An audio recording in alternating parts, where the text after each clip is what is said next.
This video exists because one of my recent videos crossed over 20,000 views, and in that video I talked about something specific, and that was how nurses can be held liable in certain situations when a baby is diagnosed with an HIE brain injury shortly after birth.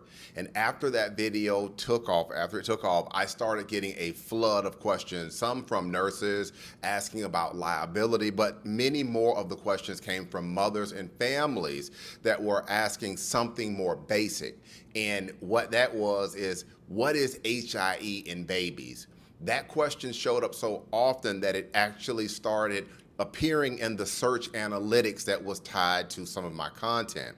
So today what I want to do is I want to slow down and I want to explain HIE itself, what it is, how it can happen, and the specific context I'm usually talking about when I'm discussing these types of cases. So HIE stands for hypoxic ischemic encephalopathy. In plain terms, what that means is it's a type of brain injury caused by reduced oxygen and reduced blood flow to a baby's brain. That's the most basic way to understand it. This is not a diagnosis that's just based on one symptom. It can describe an injury process, one where the brain is deprived of what it needs to function and survive. HIE can happen at different points. It can happen during pregnancy, it can happen during labor, and it can also happen during delivery, and it can also happen around the time of birth. So when it happens during pregnancy, it can be related to issues like placental function. It could be umbilical cord problems or conditions that will interfere with oxygen delivery to the baby over time. But what I want to be very clear about is something else. When I'm talking about HIE in my videos, I'm usually talking about a very specific group of cases. These are going to be situations where mom had an uneventful pregnancy, where she went to her appointments, where the baby was growing and was developing on schedule or on track. Prenatal imaging looked really good. Everything looked like it was going the way it was supposed to. When mom arrives to the hospital to deliver the baby, there are no complaints of decreased fetal movement. The initial fetal heart strips and the monitoring at admission, they're showing a category 1, a reassuring strip.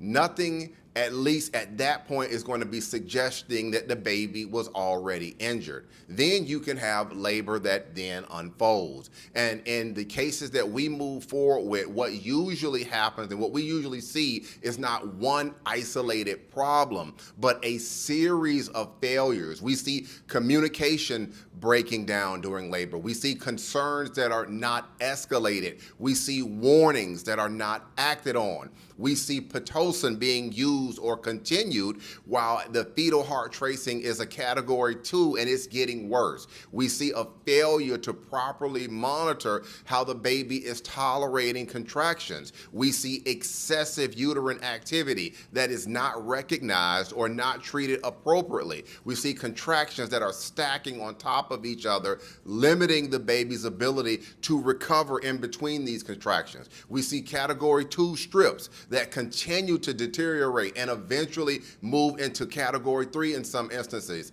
And still there is a delay that's there. We see delays in interventions. We see delays in moving up the chain of command. We see delay in performing a C-section that at that point is just becoming obvious. In many of these cases, when the umbilical cord gases are obtained, they tell a concerning story. We see pHs that are 7.0 or lower than that, base deficits at 12 or even worse than 12 shortly after birth. These numbers matter because they help show how severe oxygen deprivation was and when it likely occurred. And in many of these cases, we will have MRI imaging later that's adding another important piece to the puzzle.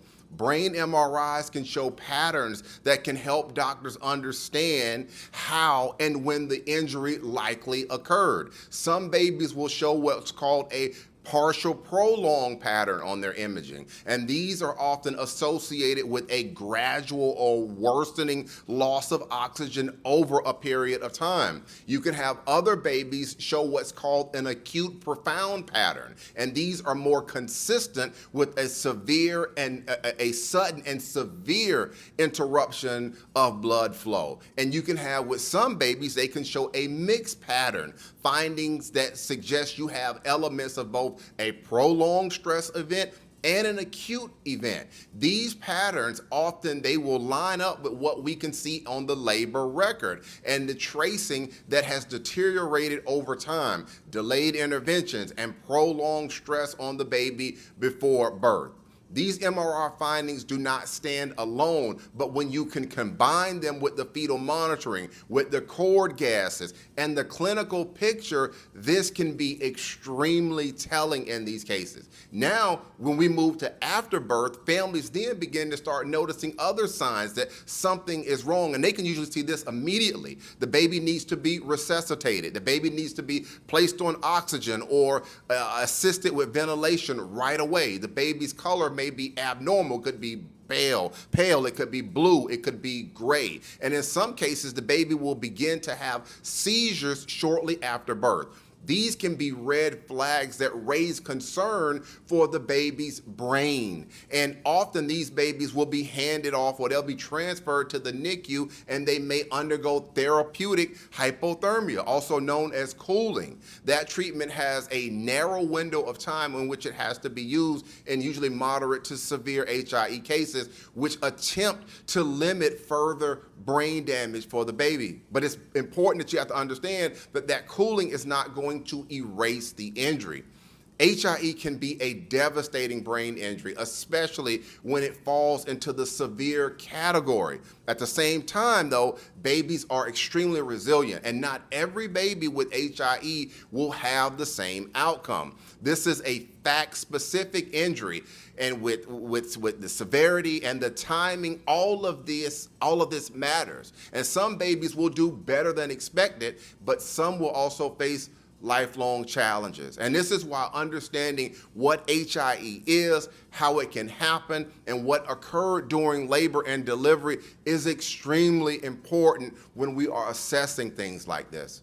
Again, I'm Marcus Boston, and if you have any other questions about your baby's HIE brain injury at birth or a subsequent CP diagnosis from a medical legal standpoint, don't hesitate to reach out and contact me. You can find out more information about me and my profile. My information is there. If you're watching this video on certain apps, you can send me a DM and we could chat a little bit about your baby story, or you could just wait and watch the picture that follows the end of this video. All right, that's going to be it for today's quick educational video.